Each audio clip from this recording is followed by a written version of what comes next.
What if insurance check is more than repairs? Well, it depends. If it is more due to non-vehicle damage loss, it is to compensate you those losses. In some states you can claim loss of value. Supposedly cars are worth less with an accident. The overage can be for that. If it is for repairs only, then that is what the insurance company's representative decided is the cost to return your car to pre-loss condition, and the money is for you to do as you please.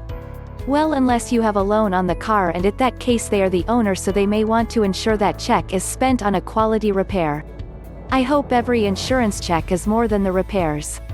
There are other costs incurred when your car is hit, and those costs can be covered by insurance.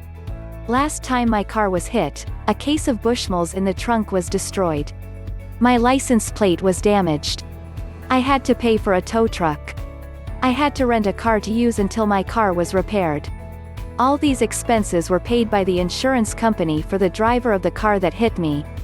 Then you have an ethical decision to make. Another view is that most auto policies say that the insurer will pay for repairs, not necessarily pay you. Insurers often pay the repair shop directly to avoid situations like this.